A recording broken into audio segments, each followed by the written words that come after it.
right, my name is Jeff Williams. I have Junior Oliver Hoffman to my left, and I have Junior Total Doctor to my right. I think that, with me being new, coming in 3 years ago, dead COVID, not leading my team into the day of trials, not really knowing what I was getting into. You kind of give those kids a pass, but I pretty much had the same mindset as, to build a successful program. And, last year I was making lists for our banquet, and I didn't realize how bad we were.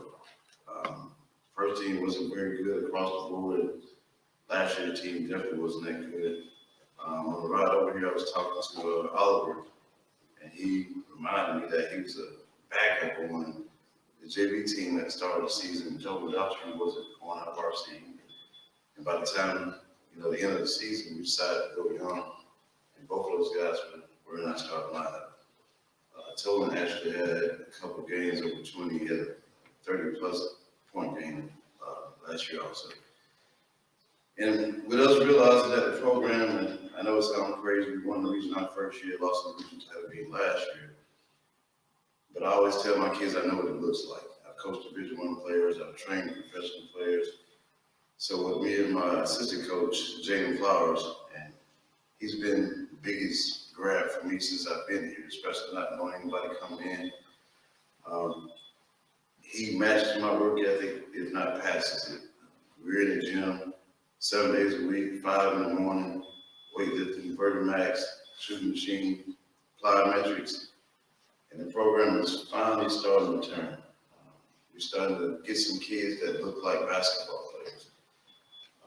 I did a poll with my team last year and asked them how many people had a trainer, how many people play AU basketball, how many people play hollow AU basketball, how many people play pickup basketball.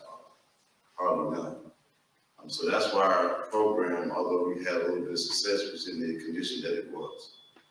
One of the things that me and Coach Flowers decided to do is we're going to keep our numbers low. Like, you actually have to know how to play basketball to be on the team.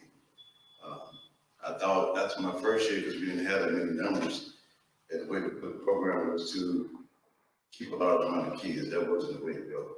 Our practices were bad, low intensity in practice.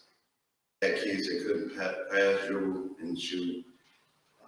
All of my teams I coached in the past, the reason that we were so successful, the reason that we're building towards that once again, that type of success, is we want to put 5 guys on the floor that's going to be a threat in some type of way. It doesn't always have to be scoring, but they're going to be able to defend. They understand how to play basketball. They're going to have some type of IQ. So like I said, we're building towards that now. And the scary thing about it, we're super young. But I was just throwing those kids out there last year. We played a tough schedule. We played, I want them to see what it looks like. We played some teams with Division I players. We played defending state champions. We started off this year, 3 of the first 4 teams that we play are ranked. We played defending state champion Augusta Christian next Friday in the 100 Black Men tournament in Augusta. They have a 6'9" post player this time with Georgia Southern. They had 2 or 3 other kids with multiple offers. So trying to build a program in the right direction and finally get it the way we want it, I think that it's finally starting to happen. Our starting lineup, we're going to start 3 sophomores and two juniors. We won't get to a senior probably till about the 8th kid, but we're going to have 10 on varsity, and all 10 of those kids for the first time since I've been here, we're going to be able to play. Like, I would look down the bench and it just wouldn't happen some nights. I didn't have kids to put in the game. Real excited about our young kids. We got a real good group of freshmen that came in. They're really tough, really strong. They're basketball players. They play AU basketball. AU basketball matters as far as like having kids that play basketball all year round. My son is in 8th grade. He's going to play JV this year. He's the #1 player at Georgia in 8th grade. So he's been playing high-level basketball since he was in 1st grade across the nation, getting on planes. He's been way more places than I've been. So we're getting an infusion of competitive basketball players finally. And our schedule this year is tough. We play Washington County down in Jones County. Like I said, we open up against Woodfield tomorrow. Really excited about that. Coach Lynn, is a guy I consider a great coach. Also, when I'm looking at the schedule, I just don't look at teams, because a lot of teams, they go out of town. I want to coach against guys that are considered the best. So it's going to bring the best out of me and my coaching staff.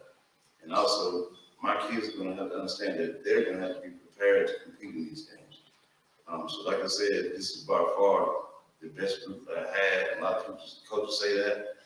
But this team here will beat that regional championship team by 30. I guarantee that.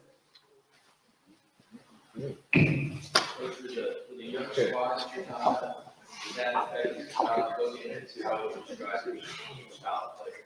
No, it didn't affect it. It actually brought it back. There's other teams that had the ultimate first team.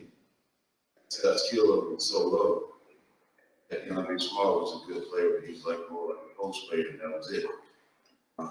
What we have now, like I said, we put 5 kids on the floor, and all of them put the ball on the floor, all of them shoot it, all of them can defend. I'm not saying we're going to win every game. We still got a long way to go because we're so young, but starting to see basketball pitch. We just didn't have that in the program. So it actually brought back my coaching style that I prefer. That, we can get out, we can run, we can defend, and we can put the ball anybody, we can put the ball on the floor, we can basketball.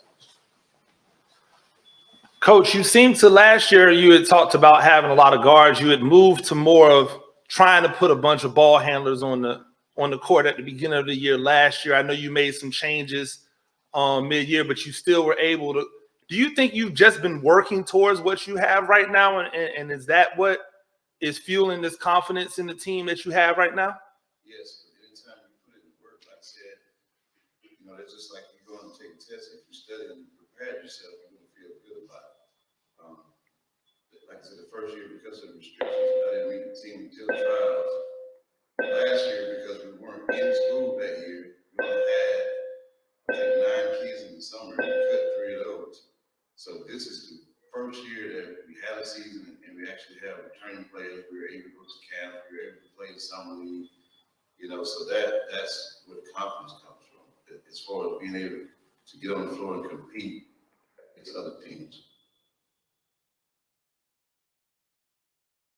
I got a question for you and then one for the players. Talk about your other coaches helping training. One thing I've seen throughout the summer, you guys really have paid attention to training these players, not just to be athletic, but to be better basketball players. Yes. Is there anybody that's really stood out, or really emerged to you from the summer that's probably you didn't expect to develop as quickly as they did? I tell you, both of these guys, Colin, he scored the ball. Like I said, he had a 30-point game last year, but man, he was frail. He couldn't guard anybody. I think with the work that he's put in, as well as Oliver. I got Oliver. He was a wide receiver on the football team, tall kid, but he made a tremendous jump. Right now he's windmill dunking, 360 dunking, he defending, he shoot the 3. Contagious Woodbury, he's a 6'5" sophomore. He's always been the kid that we say had a lot of potential, but he's put it together as far as like the workout. His body's changed. He's like a grown man now. Still, he has to get on the floor, more floor time, and show the work that he's been putting in. Rashawn Truell is probably the best shooter in the city. You can't leave him open. He had some great games last year. We have Antoine Humans, another sophomore. His body's changed tremendously. He can defend at a high level. He can score basketball. So, those guys put in that work every single day, 5:30 in the morning, late at night. The expectations, and then another thing, the discipline too. One good thing me and Coach Flowers put in. If we see them at school, it's like you don't have your uniform on. You stand around about to be late for class, everybody has to run. So just creating that team unity, they're hanging out at football games and stuff. None of that stuff was going on. They have a locker room space that they can go into now. They didn't have that before I got there. So the kids have been, working really hard, and those, like I said, those off-season workouts, definitely, like their games went up tremendously. Like we played in the tournament last year up in Brooklyn, Casey, and I told Coach, I said, we're not going to win the game, I don't remember it, but you got to see the kid from, Hawkinsville that's, or Hartsfield, I'm sorry, at 6'4", 6'5", he's 205, Division I player. I wanted them to see that. and have something to work towards, so I think all season work has prepared them for that. And like I said, now we just, most of them got a lot of game experience last year, but we have to go into the game tomorrow, we'll start our journey and show that we're able to put that product on the floor. And for the players, who has the best jersey in Savannah?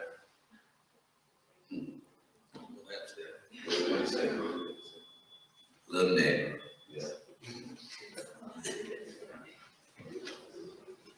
All right, thank you.